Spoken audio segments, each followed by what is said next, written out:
Untuk naik ke level yang baru seringkali kita harus meninggalkan kelompok orang banyak dan bergerak maju bersama Yesus. Ketika kita mau naik ke level yang baru, kita mau bergerak maju, seringkali orang-orang yang ada di sekeliling kita ini menahan kita, saudara. Karena kenapa? Karena nggak tahu kenapa di dunia ini ada lebih banyak orang yang suka diam di tempat daripada bergerak maju.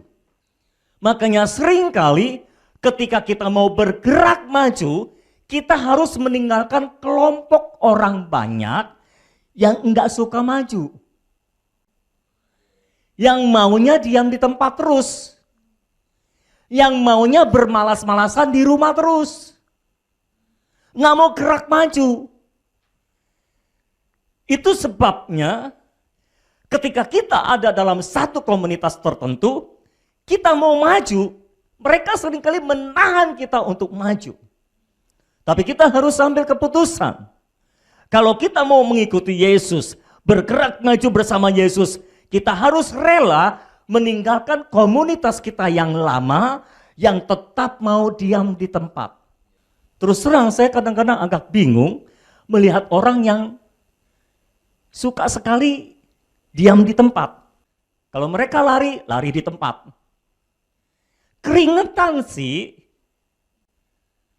cuma nggak ada progres.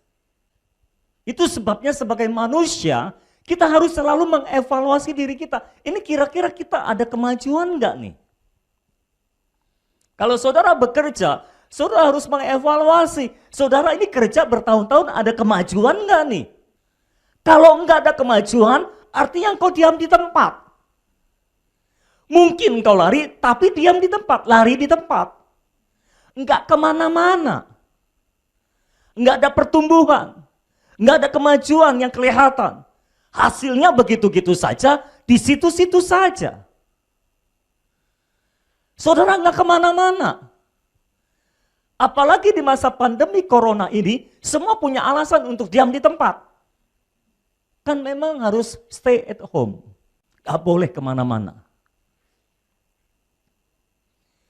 Tapi kalaupun kita ada di rumah, pastikan kita mengalami kemajuan.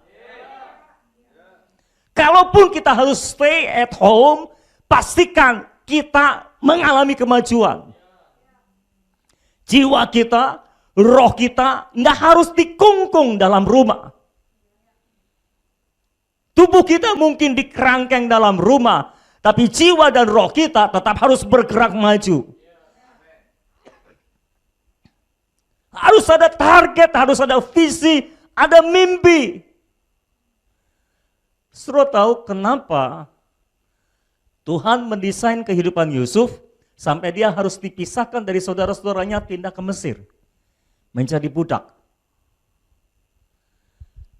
Menurut saya salah satu alasannya adalah kalau dia tetap tinggal di rumah bersama dengan saudara-saudaranya yang tidak mau maju itu, yang tidak pernah punya mimpi, nggak pernah punya visi, nggak pernah punya target kehidupan yang harus dicapai, cuma maunya di situ-situ saja dan begitu-begitu saja. Yang penting bisa punya pekerjaan dan tiap hari bisa makan, kadang-kadang bisa makan enak, sudah cukup, puas. Ketika kita ada tinggal dalam sebuah komunitas yang maunya cuma diam di tempat, enggak mau maju-maju, kitanya juga jadi kayak gitu, saudara. Enggak mau maju juga. Makanya Tuhan harus mengambil Yusuf dari komunitas stagnan di rumahnya, dipindahkan ke Mesir supaya Yusuf bergumul sendiri, berjuang sendiri. Itu seperti anak kecil yang dilatih renang oleh bapaknya, yang bapaknya cukup, saya nggak mau bilang cukup gila lah, cukup berani. Anaknya diceburin aja. Yusuf kayak gitu. Kayak dia disuruh belajar berenang sama Tuhan, diceburin aja ke Mesir. Gelagapan dia pada awalnya, tapi pada akhirnya dia bisa berenang sendiri. Nah, bagi saudara-saudara yang sudah lama diam di tempat. Bagi saudara-saudara yang nggak punya keinginan untuk maju, bagi saudara-saudara yang pernah punya mimpi, tapi nggak pernah bangun dari tidurnya untuk mewujudkan mimpi, kadang-kadang Tuhan perlu comot saudara, ceburin ke dalam laut. Awalnya saudara akan gelagapan, tapi lama-lama saudara tahu, saudara harus berjuang untuk berenang ke seberang. Terkadang Tuhan harus mengambil hidup saudara, dipisahkan dari orang tua mungkin, dipisahkan dari sanak saudara mungkin, ceburin ke sungai. Mungkin awalnya kau teriak, Tuhan aku gak bisa berenang. Tuhan hanya berkata gerakan tangan dan kakimu. Ayo berenang, kamu bisa nak?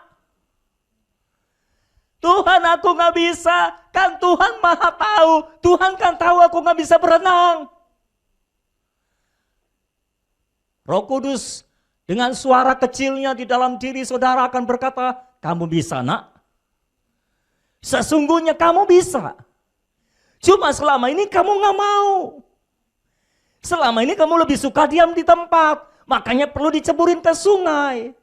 Supaya tangan-tanganmu bergerak, kakimu bergerak, sayapmu mengembang. Dan engkau ternyata bukan hanya bisa berenang, engkau bisa terbang. Siapa pernah menyangka Yusuf yang dijual sebagai budak di Mesir bisa naik menjadi orang kepercayaan Potifar? Saya yakin bapaknya Yusuf yaitu Yakub nggak pernah tahu potensi yang ada dalam diri Yusuf.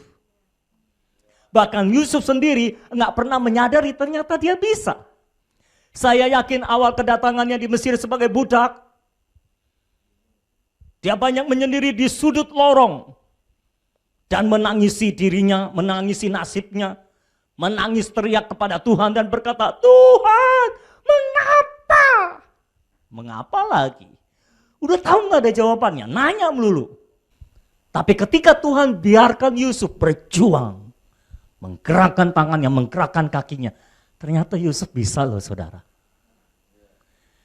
Siapa pernah berpikir Yusuf ternyata punya kemampuan memimpin, memanage begitu rupa sampai bisa melewati 7 tahun masa kelaparan. Semua kakaknya gak pernah berpikir bahwa Yusuf ternyata seorang pemimpin besar. Karena selama ini dia itu bungsu kedua dari bawah. Kakaknya si bungsu, karena yang bungsu kan Benyamin. Selama ini Yusuf dipandang sebelah mata oleh kakaknya. Mereka pikir ini cuma anak papi yang disayang, anak kesayangan papi. Tapi ternyata ada banyak potensi ilahi dalam diri Yusuf. Dan saya percaya ternyata ada banyak potensi ilahi dalam diri saudara juga.